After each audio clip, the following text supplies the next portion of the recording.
Hanya karena kemurahan-Mu kami ada hari ini, Tuhan. Engkaulah penolong di dalam hidup kami, Tuhan. Sesungguhnya kami tidak dapat berbuat apa-apa di luar daripada Engkau.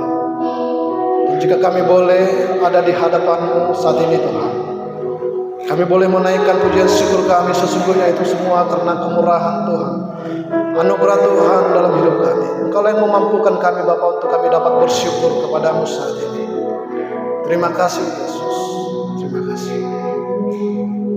Tuhan, kami telah menaikkan pujian dan syukur kami, dan saat ini Tuhan kami hendak mendengarkan kebenaran firman-Mu. Berbicaralah bagi setiap kami, Tuhan, pribadi lepas pribadi. Roh Kudus-Mu bekerja di tengah-tengah kami, Tuhan, untuk kami boleh mengerti kebenaran firman. Terus untuk hamba-Mu yang Engkau pakai untuk menyampaikan kebenaran firman, Tuhan, Kau urapi hamba-Mu. Bukan hikmat manusia yang akan disampaikan, tetapi hikmat yang dari surga, itu yang akan kami dengarkan saat ini, Tuhan. Dalam nama Tuhan Yesus Kristus kami berdoa dan mengucap syukur. Kita yang siap mendengarkan firman Tuhan, sama-sama katakan amin. Amin. Salam. Salam Bapak Ibu. Apa kabar semuanya? Kurang kompak ya. Apa kabar semuanya? Luar biasa ya. Baik, terima kasih buat Unit 121 yang mengundang saya, dan terima kasih buat Bapak Pendeta Darwin ya untuk kepercayaannya. Bapak Ibu saudaraku yang dikasihi Tuhan, pada kesempatan ini saya ingin menyampaikan beberapa hal terkait bagaimana hidup orang Kristen itu menjadi hidup yang menjadi berkat. Itu saudaraku yang dikasihi Tuhan, pada kesempatan ini saya ingin berbicara dengan tema hidup yang berkenan kepada Allah. Di dalam Roma 12 ayat 1 sampai ayat yang kedua.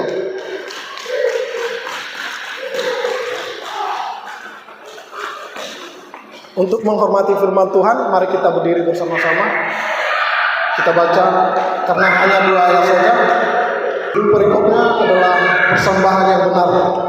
Roma 12 ayat 1 dan 2. Karena itu saudara-saudara, demi kemurahan Allah, aku menasihatkan kamu supaya kamu mempersembahkan tubuhmu sebagai persembahan yang hidup, yang kudus dan yang berkenan kepada Allah.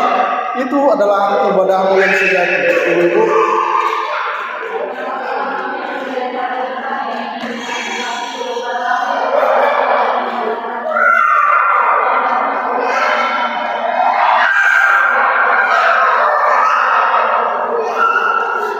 silakan dulu Bapak Ibu.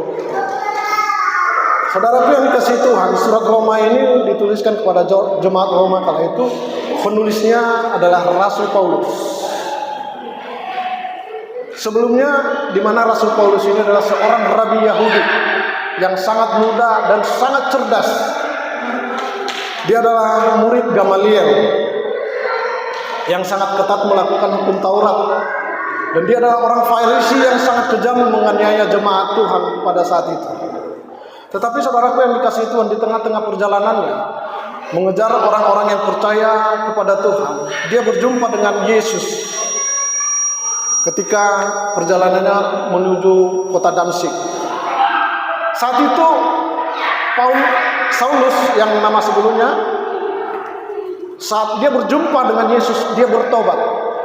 Akhirnya dia menjadi orang yang percaya, menjadi pelayan Tuhan. Dan lewat pelayanannya, saudaraku yang dikasihi Tuhan, banyak orang yang bertobat. Dan di dalam Alkitab, hampir setengah dari perjanjian baru ditulis oleh Rasul Paulus, yang sebelumnya dia penganiaya jemaat yang sangat kejam. Tetapi ketika ia berjumpa dengan Tuhan Yesus, sungguh dia menjadi orang yang sangat berubah. Yang dahulu suka melakukan kejahatan dan kekejaman bagi orang Kristen, tetapi ketika ia berjumpa dengan Yesus, justru sebaliknya, dia menjadi orang yang kuat, orang yang menjadi benteng bagi orang-orang percaya pada saat itu. Dan dia berkata, hidupku bukannya aku lagi, seperti lagu sekarang ya. Hidupku bukannya aku lagi, tapi Yesus dalamku. Jadi saudaraku yang dikasihi Tuhan, bagaimanakah hidup yang berkenan kepada Allah itu? Dikatakan ayat yang pertama seperti ini. Karena itu saudara-saudara, demi kemurahan Allah, aku menasihatkan kamu. Di situ ada kata demi kemurahan Allah. Kemurahan Allah itu saudara yang dikasihi Tuhan adalah Yesus itu sendiri. Yesus datang dari surga bukan karena kebaikan kita, bukan karena perbuatan kita, bukan karena kesolehan kita, tetapi semata-mata karena kemurahan Allah. Rasul Paulus mengatakan seperti ini, karena itu saudara-saudara, demi kemurahan Allah, demi Yesus Kristus, aku menasihatkan kamu, supaya kamu mempersembahkan tubuhmu sebagai persembahan yang hidup, yang kudus, dan yang berkenan kepada Allah. Itu adalah ibadahmu yang sejati. Maka poin yang pertama saudara yang dikasihi Tuhan, serahkanlah hidupmu kepada Tuhan. Dimanapun kita ditempatkan oleh Tuhan, dimanapun kita diutus oleh Tuhan, serahkanlah hidupmu kepada Tuhan. Karena kita nggak tahu Bapak Ibu saudara yang dikasihi Tuhan, kita nggak tahu kapan kita dipanggil oleh Tuhan. Karena itu kita perlu menyerahkan hidup kita ini kepada Tuhan. Mengapa kita perlu menyerahkan hidup ini kepada Tuhan? Roma 11 ayat yang terakhir dikatakan seperti ini, bahwa kita ini sesungguhnya berasal dari Tuhan dan diciptakan oleh Tuhan dan akan kembali kepada Tuhan.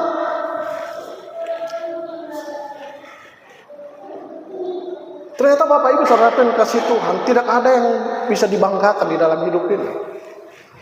Baik harta, tahta, apapun itu semua pasti kita tinggalkan.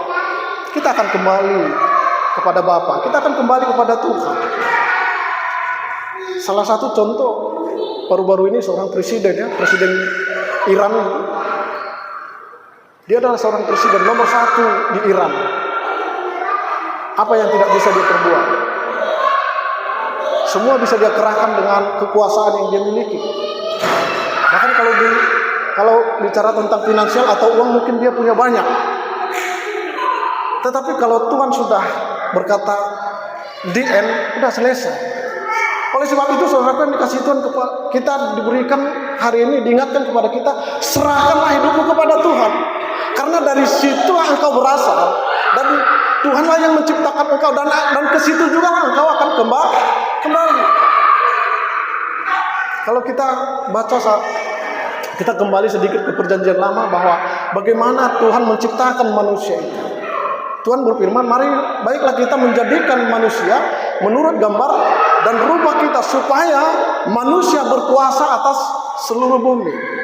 Lalu pasal yang kedua dikatakan manusia itu dibentuk dari debu tanah dan menghembuskan nafas hidup, sehingga manusia itu menjadi makhluk yang hidup. Kejadian 2 ayat yang ke-7. Bapak Ibu saudara yang dikasihi Tuhan, dikatakan kita itu diciptakan dari debu tanah.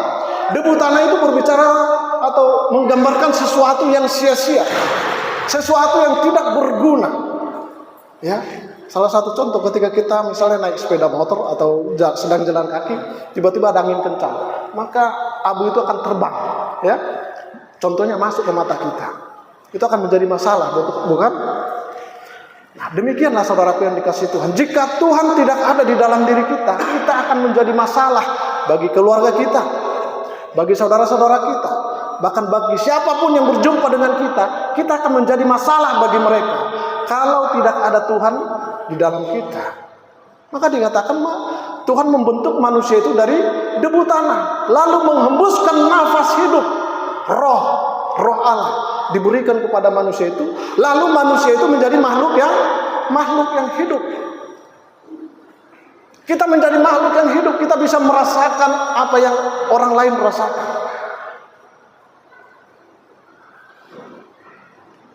Ketika mereka sedang menderita, kita bisa merasakan penderitaan mereka.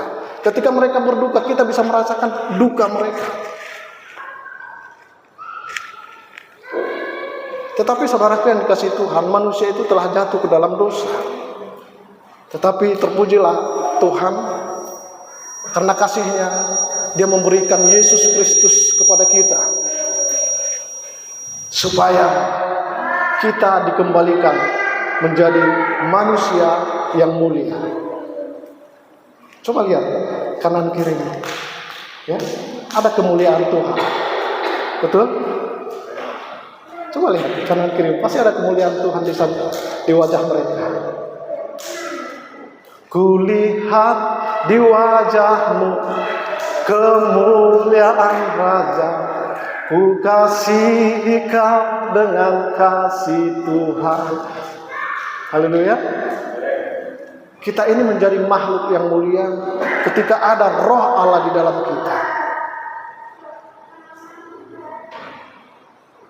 Kita ini menjadi manusia yang mulia ketika ada roh Allah di dalam diri kita. Di dalam Korintus dikatakan seperti ini. Atau tidak tahukah kamu bahwa tubuhmu adalah bait Roh Kudus yang diam di dalam kamu. Roh Kudus yang kamu peroleh dari Allah, dan bahwa kamu bukan milik kamu sendiri. Ternyata diri kita ini bukan milik kita, tetapi milik Allah. Bahkan nafas ini juga bukan nafas kita. Nafas kita ini hanya pinjaman. Jadi ketika satu saat semua kita ini pasti nafas pinjaman itu pasti diambil, ya. Namanya juga pinjaman, ya. Pinjaman itu berarti ada limitnya, ya. Karena bukan milik kita, tetapi milik Allah. Maka itu serahkanlah hidupmu kepada Allah. Lalu yang kedua, Bapak Ibu Saudara yang kasih Tuhan, ayat yang kedua dikatakan seperti ini.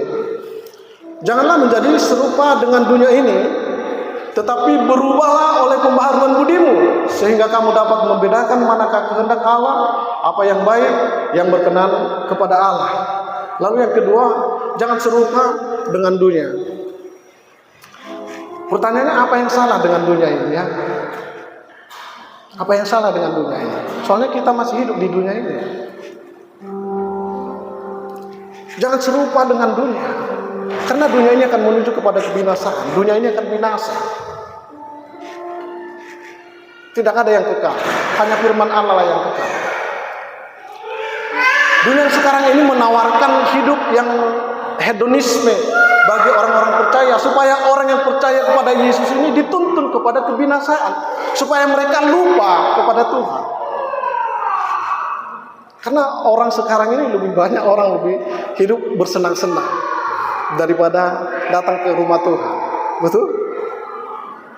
Tapi puji Tuhan, ya, kalau hari ini kita ada mengambil keputusan untuk datang ke rumah Tuhan, mendengarkan firman Tuhan. Sesungguhnya itu bukan karena kekuatan kita, tapi karena ada Roh Kudus yang mengingatkan kita untuk kita datang ke rumah Tuhan. Kalau ditanya, sesungguhnya kita lebih enak di rumah, ya, nonton TV, ya, atau mungkin ngobrol-ngobrol sama teman-teman. Tetapi faktanya, saudaraku yang dikasihi Tuhan, kita boleh ada di tempat ini itu karena Roh Kudus Tuhan, Roh Allah yang mengingatkan kita untuk kita datang beribadah kepada Tuhan. Oleh sebab itu, saudaraku yang dikasihi Tuhan, jangan serupa dengan dunia ini. And be not conformed to this world. Jangan berkata iya kepada tawaran dunia ini, apapun itu tawarannya. Baik itu tahta, jabatan, pangkat, apapun itu. Kalau itu membuat engkau jauh dari Tuhan, katakan tidak kepada tawaran itu. Jangan kompromi dengan apapun itu. Terutama buat abang-abang, ya, yang belum menikah, atau gadis-gadis yang belum menikah, hati-hati. Jangan karena laki-laki atau perempuan yang cantik kau tinggalkan imanmu. Karena tidak ada jalan lain ke surga, hanya Yesus. Kalau jalan yang ke Roma yang banyak, ya. Tapi kalau jalan ke surga tidak ada. Makanya itu Yesus datang untuk menjemput orang yang percaya, karena tidak ada jalan lain. Jangan kompromi dengan dunia.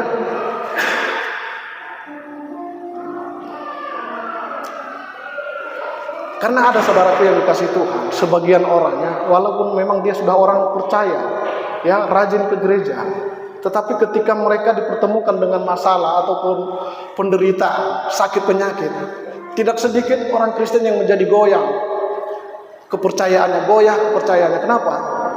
Karena memang manusia itu tidak tahan dengan penderitaan. Sehingga banyak sebagian orang yang datang pergi ke dukun contohnya ya. Mereka pergi ke dukun. Dan itu bisa dikatakan mereka orang-orang yang berpendidikan. Datang kepada orang yang tidak berpendidikan. Bukankah itu kebodohan? Ya kan? Kita sudah sekolah tinggi-tinggi, tapi ketika diperhadapkan dengan masalah atau penderitaan, kita lebih memilih datang kepada dukun. Sementara dukun itu tidak sekolah. Ya. Itu tidak ada di sini, itu ada di luar sana. Kita adalah orang-orang yang percaya kepada Yesus, kita datang kepada Tuhan. Amin. Dikatakan jangan kompromi dengan dunia. Salah satu contoh seperti ini. Kadang-kadang kita ada seperti ini, istilah berbohong demi kebaikan. Ya. Ada pernah ngalami seperti itu? Berbohong demi kebaikan. Contohnya seperti ini. Sudah di mana, Le? Padahal masih di rumah. Tapi kita bertanya, oh udah jalan ini, udah jalan. Ini salah satu kompromi. Kita berkata sudah di jalan, padahal kita masih di rumah. Ini adalah kompromi kepada dunia. Maka dikatakan firman Tuhan, jika iya, hendaklah kamu katakan iya. Jika tidak, hendaklah kamu katakan tidak. Apabila ada yang di luar daripada itu, katanya itu berasal daripada iblis.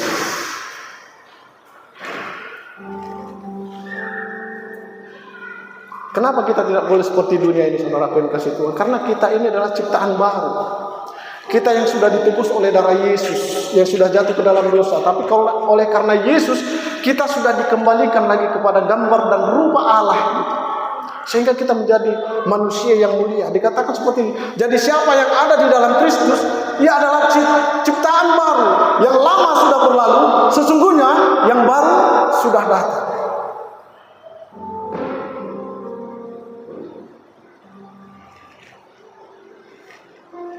Oleh sebab itu janganlah serupa dengan dunia, jangan kompromi dengan dunia, tetapi berubahlah oleh pembaharuan budimu. Berubahlah oleh pembaharuan budimu. But be all of you transformed by the renewing of your mind. Berubah, ada perubahan, ada transformasi dalam diri kita ini. Kenapa itu ada transformasi? Karena ada Yesus yang telah menebus kita. Yesus telah menebus kita, yang dahulunya kita orang yang berdosa. Yesus telah mengambil alih kita dan memulihkan kehidupan kita, memulihkan kita kepada gambar dan rupa Allah itu. Sehingga dikatakan kita menjadi ciptaan baru. Kita tidak lagi seperti dunia ini. Ada Roh Kudus Tuhan yang memberikan kuasa bagi kita, memampukan kita untuk meninggalkan setiap dosa-dosa dan pelanggaran kita yang selama ini sering kita lakukan. Karena ada Roh Kudus Tuhan, karena ada Roh Allah di dalam diri kita. Itulah yang membedakan kita dengan dunia ini. Karena di luar daripada kekristenan tidak ada Roh Kudus, hanya orang Kristen yang menerima Roh Kudus. Ada transformasi. Bahasa aslinya adalah metamorfosis. Metamorfosis itu dari ulat berubah menjadi kupu-kupu. Demikianlah orang yang percaya kepada Yesus itu, kita yang dahulu yang hina, kita dahulu yang berdosa, maka ketika kita menerima Yesus sebagai Tuhan dan Juru Selamat kita tidak lagi serupa dengan dunia ini. Kenapa? Karena ada Yesus yang mengubahkan kita. Ada Yesus yang telah memberikan Roh Kudusnya kepada kita untuk kita boleh meninggalkan setiap dosa-dosa dan pelanggaran kita. Dan itu telah diambil alih oleh Yesus. Dosa-dosa kita telah diambil alih oleh Yesus dan telah dipakukan di atas kayu salib. Dan dia berkata, ya Bapa, ampunilah mereka, sebab mereka tidak tahu apa yang mereka perbuat. Kadang-kadang kita memang sudah berusaha untuk tidak berbohong di sana, tapi kadang-kadang kita masih terpeleset. Kenapa? Karena memang tubuh kita ini masih natur dosa. Sampai nanti kita dipanggil oleh Tuhan menjadi tubuh yang baru.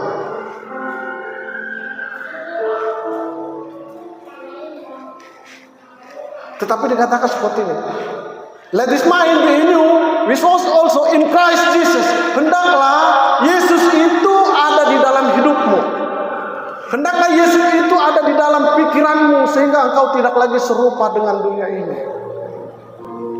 Kalau tidak ada Yesus di dalam hidupmu, tidak ada Yesus, tidak ada Roh Kudus di dalam hidupmu, maka engkau akan serupa dengan dunia ini. Itulah yang membuat ada sebagian orang Kristen yang jatuh, bahkan membuat nama Tuhan tercoreng. Ya, baru-baru ini ada terjadi itu, Sambo, ya, orang yang berkuasa, banyak uangnya, ya, tapi yang lebih sedihnya dia orang Kristen. Akhirnya apa? Nama Tuhan jadi tercoreng gara-gara satu orang. Jadi saudaraku yang dikasihi Tuhan, dua hal ini untuk kita pegang hari ini, untuk kita boleh menjadi orang yang berkenan di hadapan Tuhan. Dimanapun kita berada, dimanapun kita dipercayakan oleh Tuhan, dimanapun kita diutus Tuhan, ya. Yang pertama, serahkanlah hidupmu kepada Tuhan. Lalu yang kedua, jangan serupa dengan dunia. Dikatakan firman Tuhan seperti ini, apabila engkau mendengarkan perintah Tuhan Allahmu yang kusampaikan pada hari ini, kau lakukan dengan setia, Tuhan akan mengangkat engkau menjadi kepala dan bukan menjadi ekor. Engkau akan tetap naik dan bukan turun. Tuhan Yesus memberkati. Kita berdoa. Bapa di dalam surga, terima kasih Bapa buat kebenaran firman-Mu pada malam hari ini yang boleh kami dengarkan. Biarlah firman-Mu ini Tuhan menjadi rema dalam hidup kami, sehingga hidup kami tidak lagi serupa dengan dunia ini, tetapi ada perubahan di dalam hidup kami Bapa, sehingga lewat hidup kami nama Tuhan dimuliakan.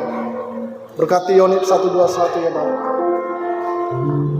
Berkati orang-orang yang ada di sekitarnya Bapa. Terkhusus untuk anak-anak Tuhan yang ada di lingkungan ini Bapa. Sebagaimana mereka adalah garam dan terang dunia, demikianlah mereka bercahaya ya Tuhan. Lewat pelayanan mereka, lewat jabatan mereka yang Tuhan percayakan bagi mereka, nama Tuhan dimuliakan. Terima kasih Bapa. Terima kasih Tuhan. Dalam nama Tuhan Yesus kami berdoa dan mengucap syukur. Haleluya. Amin.